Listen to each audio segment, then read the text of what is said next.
다 함께 찬송가 446장 찬송하겠습니다.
아멘.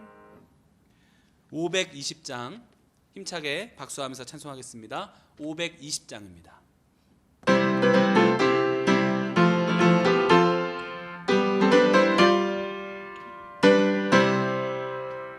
듣는 사람마다 복음 전하여 복스러운 소식 두루거치세.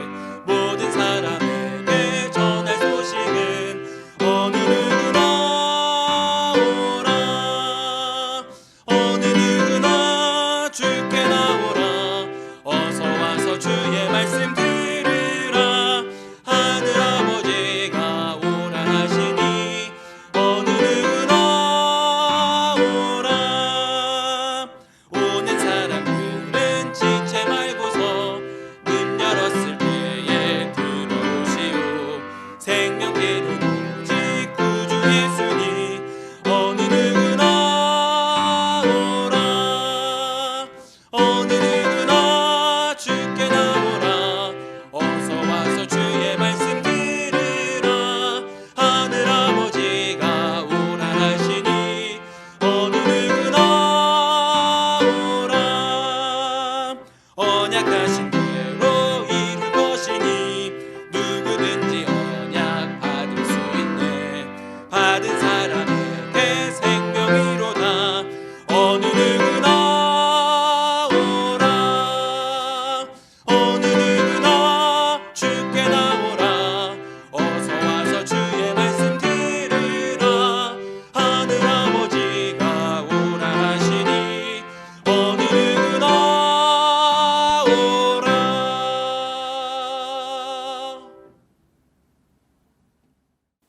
오늘의 성경 말씀은 구약 창세기 9장의 말씀입니다. 창세기 9장 1절부터 29절까지의 말씀을 저와 여러분이 한 절씩 교독하여 읽도록 하겠습니다. 하나님이 노아와 그 아들들에게 복을 주시며 그들에게 이르시되 생육하고 번성하여 땅에 충만하라. 땅의 모든 짐승과 공중의 모든 새와 땅에 기는 모든 것과 바다의 모든 물고기가 너희를 두려워하며 너희를 무서워하리니 이것들은 너희의 손에 붙였음이니라. 모든 산 동물은 너희의 먹을 것이 될지라. 채소같이 내가 이것을 다 너희에게 주노라. 그러나 고기를 그 생명되는 핏째 먹지 말 것이니라. 내가 반드시 너희의 피 곧 너희의 생명의 피를 찾으리니 짐승이면 그 짐승에게서 사람이나 사람의 형제면 그에게서 그의 생명을 찾으리라. 다른 사람의 피를 흘리면 그 사람의 피를 흘릴 것이니 이는 하나님이 자기 형상대로 사람을 지으셨음이니라. 너희는 생육하고 번성하며 땅에 가득하여 그 중에서 번성하라 하셨더라. 하나님이 노아와 그와 함께한 아들들에게 말씀하여 이르시되 내가 내 언약을 너희와 너희 후손과 너희와 함께한 모든 생물 곧 너희와 함께한 새와 가축과 땅의 모든 생물에게 방주에서 나온 모든 것 곧 땅의 모든 짐승에게니라. 내가 너희와 언약을 세우리니 다시는 모든 생물을 홍수로 멸하지 아니할 것이라. 땅을 멸할 홍수가 다시 있지 아니하리라. 하나님이 이르시되 내가 나와 너희와 및 너희와 함께한 모든 생물 사이에 대대로 영원히 세우는 언약의 증거는 이것이니라. 내가 내 무지개를 구름 속에 두었나니 이것이 나와 세상 사이의 언약의 증거니라.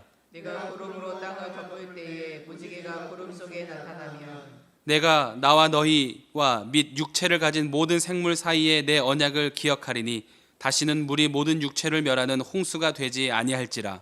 무지개가 구름 사이에 있으리니 내가 보고 나 하나님과 모든 육체를 가진 땅의 모든 생물 사이에 영원한 언약을 기억하리라. 하나님이 노아에게 또 이르시되 내가 나와 땅에 있는 모든 생물 사이에 세운 언약의 증거가 이것이라 하셨더라. 방주에서 나온 노아의 아들들은 셈과 함과 야벳이며 함은 가나안의 아버지라.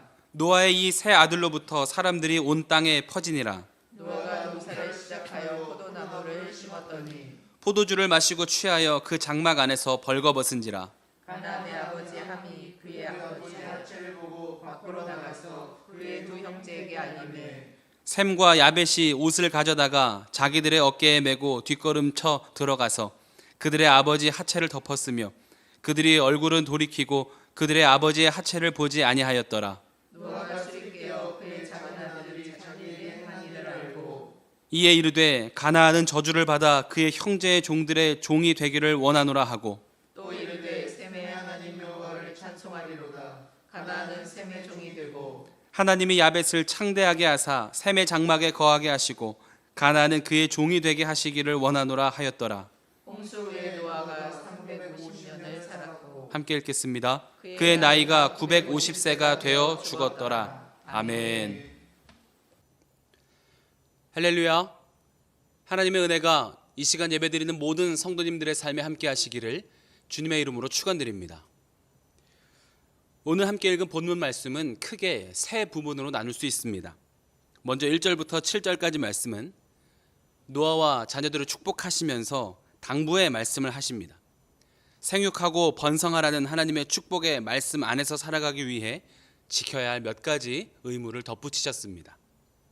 또 8절부터 17절까지 말씀은 홍수의 심판을 눈으로 목격한 노아와 그 자녀들을 위로하시면서 무지개를 다시는 물로 심판하지 않으신다는 약속의 증표로 보여주셨습니다. 또 18절부터 29절까지 말씀에는 노아의 세 아들 셈과 함과 야벳이 술에 취한 노아를 보고 했던 행동을 기록하고 있습니다. 그리고 그 일로 인해 하나님께서 주신 상과 벌이 기록되어 있습니다. 홍수를 통해 죄 가운데 있었던 모든 것을 쓸어버리시고 노아와 함께 새롭게 시작하실 때 하나님은 가장 먼저 축복을 선포하셨습니다. 그리고 하지 말아야 할 일이 있다고 일러주셨습니다. 복을 받기 위해 지켜야 할 것이 있고 또 다시 죄를 반복하지 않으시기를 원하는 마음으로 주신 명령이었습니다. 그들이 홍수로 인해 두려운 시간을 겪은 것을 아시고 그들을 위로해 주셨습니다. 하나님은 언제나 우리를 변함없이 사랑하신다는 것을 다시 한번 깨닫게 되는 말씀이기도 합니다. 상황과 환경 그리고 하나님의 방법을 우리가 다 이해하지 못할 뿐 하나님은 우리보다 우리를 더 잘 알고 계시다는 것을 우리는 늘 기억해야 합니다. 그리고 아들들과의 일화를 통해서 하나님은 우리가 인간 관계에서 그리고 가정에서도 지켜야 할 것이 있고 서로를 대할 때 어떠한 마음을 가져야 하는지도 말씀해 주고 계십니다. 하나님을 믿는 자녀로 어떻게 삶에서 살아가야 하는지를 보여주시는 것입니다. 하나님은 이렇게 우리를 늘 지켜보고 계시고 또 보호하시며 우리가 죄에서 떠나 하나님의 축복 가운데 살아가기를 원하십니다. 또 우리를 세밀하게 살피시면서 때마다 시마다 필요한 은혜와 위로와 소망으로 채워주시는 분이라는 것을 기억하시기 바랍니다. 우리가 그 하나님을 신뢰할 때 하나님의 능력을 힘입어 살아가는 승리의 삶이 될 줄로 믿습니다. 새롭게 시작하는 노아와 그 자녀들에게 주신 삶에서 반드시 지켜야 할 것과 하지 말아야 할 것을 가르쳐 주신 이유는 무엇이었을까요? 오늘 말씀을 통해 몇 가지로 함께 은혜를 나누고자 합니다. 첫 번째로는 하나님이 모든 생명의 주인이심을 깨달아야 합니다.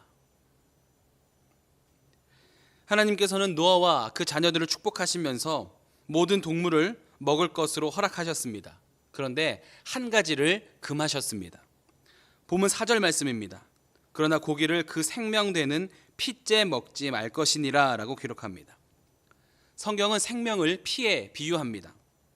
핏째 먹지 말라고 말씀하신 이유는 모든 생명이 하나님께로부터 온 것임을, 그리고 모든 생명이 귀한 것임을 언제 어떠한 순간에도 잊지 말아라 라고 말씀하시는 것입니다. 하나님께서 천지 만물을 지으셨고 그 가운데 우리에게도 생명을 주셨으며 이 땅에 있는 모든 생명은 하나님께서 주신 것이고 하나님이 주인 되시는 것인데, 이 사실을 잃어버리게 될 때 우리는 교만하게 되고, 교만함은 결국 하나님과의 관계를 멀어지게 하는 모든 죄의 뿌리가 됩니다. 아담과 하와의 범죄도 하나님과 같이 될 것이다라는 뱀의 유혹 때문이었습니다. 교만함의 죄를 이기지 못한 것입니다. 하나님의 하나님 되심을 인정하고 우리의 부족함을 인정하는 겸손함이 사라질 때 우리도 그들과 같은 실수를 반복할 수 있다는 것을 기억해야 합니다. 창세기 11장에 밥의 탑을 쌓는 이야기에 등장하는 사람들도 똑같은 문제에 넘어졌습니다. 창세기 11장 4절 말씀입니다. 또 말하되 자 성읍과 탑을 건설하여 그 탑 꼭대기를 하늘에 닿게 하여 우리 이름을 내고 온 지면에 흩어짐을 면하자 하였더니 라고 기록합니다. 하늘에 닿게 하자라는 이야기는 하나님과 같이 높아지려는 교만함을 나타내는 표현입니다. 그곳에 우리의 이름을 내고 지면에 흩어짐을 면하자, 이것은 하나님의 손과 뜻 안에서 살지 않고 우리 뜻대로 우리의 힘대로 살아가자라는 것입니다. 하나님은 그들의 교만함과 악함을 보시고 온 지면에 그들을 흩으시고 같은 언어를 사용하지 못하게 하셨습니다. 또 다윗은 교만한 마음에 인구조사를 했고 그 죄로 인해 하나님 앞에 큰 징계를 받기도 했습니다. 이렇게 하나님의 하나님 되심을 잃어버리게 되는 교만함, 모든 죄의 뿌리가 되는 이 교만함은 우리가 늘 경계해야 합니다. 그 시작이 바로 생명의 주인, 그리고 내 삶의 주인, 모든 것의 주인이 하나님이심을 고백하는 것으로부터 시작하는 것입니다. 오늘 본문에서 금지하신 첫 번째 말씀이 핏째 먹지 말라라는 다소 생소한 명령으로 느껴지는데, 이 구절은 모든 생명이 하나님께로부터 온 것임을 기억하며 우리의 삶도 하나님께로부터 주신 큰 선물임을 기억하며 감사함과 겸손함으로 살아가는 명령인 것입니다. 바라기는 우리 삶의 주인이 내가 아니라 하나님이심을 기억하며 늘 주님 안에서 복된 삶을 살아가시기를 주님의 이름으로 축원합니다. 두 번째로는 하나님은 우리를 위로하시는 분입니다. 오늘 본문 말씀의 배경은 홍수가 끝나고 이제 막 땅에 내려 하나님 앞에 제사를 드린 직후의 이야기입니다. 모든 것들이 사라졌고 또 모든 것들이 생명을 잃을 만큼 무시무시한 홍수였습니다. 방주 안에서 노아와 자녀들도 두려움을 느꼈을 것입니다. 불어나는 물, 산봉우리가 잠길 만큼 많은 비가 왔습니다. 예수님이 옆에 계셨을 때 제자들은 풍랑 앞에서 두려움을 숨기지 못했습니다. 예수님이 옆에 계신데도 두려움을 느끼는 인간인데 하물며 가족들끼리 있었던 노아와 그의 자녀들의 마음에 있었던 두려움은 오죽했겠습니까? 구약에 기록된 하나님은 두려운 하나님이라고 말하기도 합니다. 이스라엘 민족을 다른 민족의 손에 넘기시기도 하고 또 죄를 지었을 때 즉각적으로 심판하시기도 하고 아담과 하와를 에덴 동산에서 쫓아내시고 또 오늘 본문 말씀처럼 홍수를 내기도 하십니다. 그런데 이러한 하나님의 역사를 우리가 다 이해할 수 없지만 모든 방법이 하나님의 방식대로 우리를 사랑하시고 우리를 가장 선한 길로 인도하시는 과정이라는 것을 우리는 기억해야 합니다. 하나님은 아주 세밀하게 노아와 자녀들을 지켜보고 계셨습니다. 방주에 그들만 두신 것이 아니라 계속해서 지켜보고 계셨던 것입니다. 그리고 두려워하는 그들의 마음을 아시고는 그들을 위로하시며 한 가지를 약속하십니다. 오늘 본문 11절 말씀입니다. 내가 너희와 언약을 세우리니 다시는 모든 생물을 홍수로 멸하지 아니할 것이라. 땅을 멸할 때 홍수가 다시 있지 아니하리라. 아마 이들에게 있어서 비가 내린다는 것은 엄청난 공포일 것입니다. 생각만 해도 끔찍하고 하늘에서 빗방울이 떨어질 때는 또다시 무시무시한 홍수가 일어나지 않을까 두려워 떨게 될 것입니다. 하나님은 다시는 물로 심판하지 않을 것을 말씀하시면서 무지개를 언약의 표징으로 주시며 두려움 가운데 있는 그들의 마음을 위로해 주셨습니다. 오늘도 지키고 계시고 또 앞으로의 모든 삶에도 실제적으로 개입하셔서 살펴주시는 하나님의 세밀한 사랑을 보게 되는 장면입니다. 하나님의 사랑은 부족함이 없습니다. 그리고 그 하나님은 가장 선한 길로 우리의 삶을 인도하십니다. 내 눈으로 보는 것과 내 머리로 계산한 것과 다르게 느껴질 수도 있지만 세상적인 기준 때문에 하나님을 향한 신뢰를 잃어버린 채 불평과 원망으로 내 삶이 무너지지 않도록 우리는 늘 이 사실을 되새기며 감사해야 합니다. 하나님은 나보다 나를 더 잘 알고 계시며 나의 필요를 이미 알고 계시고 내 마음의 어려움도 다 알고 계십니다. 무지개를 통해 위로하시고 앞으로의 삶에도 동행해 주실 것을 약속하신 하나님이 오늘 우리의 삶에도 개입하고 계심을 기억하며 상황과 환경에 흔들리지 않고 믿음으로 상황을 이기는 승리의 삶이 되시기를 주님의 이름으로 축원드립니다. 마지막으로는 연약함을 덮어주는 이가 복되다는 것입니다. 21절부터 29절까지 말씀해 보면 노아가 하루는 포도주에 취해서 벌거벗고 장막에 누워 있었습니다. 그 장면을 가장 먼저 본 아들은 함이었습니다. 함이 아버지의 이 연약한 모습을 보고 취한 행동은 형들에게 가서 알린 것입니다. 부끄러운 모습을 다른 형제들이 또 보게 한 것입니다. 그 이야기를 들은 형들이 취한 행동은 함과 달랐습니다. 아버지의 벌거벗은 모습을 보지 않으려 뒷걸음질 쳐서 들어가서 아버지의 몸을 덮어준 것입니다.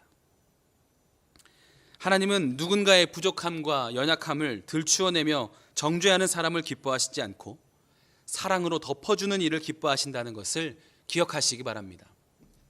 마태복음 1장에 보면 예수님이 이 땅에 오실 때 육신의 부모로 쓰임받았던 요셉과 마리아의 이야기가 나옵니다. 요셉과 마리아는 동침한 적이 없었는데 성령으로 마리아의 몸에 예수님이 잉태되었습니다. 요셉은 그러한 일을 알지 못했고 또 믿지 못했습니다. 그래서 마리아가 임신했다는 소식을 듣고 취한 행동이 무엇이었습니까? 마태복음 1장 19절 말씀에 이렇게 기록합니다. 그의 남편 요셉은 의로운 사람이라 그를 드러내지 아니하고 가만히 끊고자 하여 라고 기록합니다. 이렇게 의로운 사람은 드러내지 않고 누군가의 연약함을 덮어주고 이해해주는 그리고 용서해주는 사람이다라고 성경이 말하고 있습니다. 그렇게 정죄하고 비난하지 않는 의로운 성품의 사람을 통해서 예수님이 이 땅에 오시는 통로로 쓰임받았다는 것을 기억하시기 바랍니다. 함은 그 아버지를 그리고 아버지의 실수한 모습을 업신여겼습니다.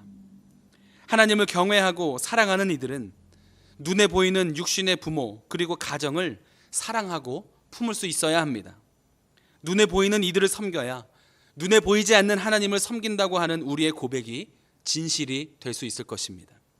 또 누군가의 부족함을 이해하는 것은 내 부족함을 아는 겸손한 자만이 할 수 있는 일입니다. 바라기는 셈과 야벳처럼 그리고 마태복음의 요셉처럼 진심과 겸손의 성품으로 하나님 앞에 쓰임받는 복된 삶이 되시기를, 누군가의 연약함을 덮어주고 하나님의 은혜를 누리는 승리의 삶이 되시기를 주님의 이름으로 축원드립니다. 함께 기도하겠습니다. 만물의 주관자 되시는 하나님, 오늘도 우리에게 생명 주시고 은혜 주셔서 예배하게 하심에 감사드립니다. 우리의 삶을 세밀하게 살피시고 위로해 주심에 감사하며 늘 하나님 앞에 겸손하고 진실되게 살아가게 하여 주시옵소서. 그리하여 나의 연약함을 기억하며 누군가의 부족함을 안아줄 수 있는 사랑의 성품을 가진 삶을 살게 하여 주시옵소서. 귀한 예물 구별하여 드린 손길이 있습니다. 기쁘게 받아주시고 크신 은혜를 부어 주시옵소서. 감사드리며 예수 그리스도의 이름으로 기도하옵나이다. 아멘. 하늘에 계신 우리 아버지여, 이름이 거룩히 여김을 받으시오며 나라가 임하시오며 뜻이 하늘에서 이루어진 것 같이 땅에서도 이루어지이다. 오늘 우리에게 일용할 양식을 주시옵고 우리가 우리에게 죄 지은 자를 사하여 준 것 같이 우리 죄를 사하여 주시옵고 우리를 시험에 들게 하지 마시옵고 다만 악에서 구하시옵소서. 나라와 권세와 영광이 아버지께 영원히 있사옵나이다. 아멘.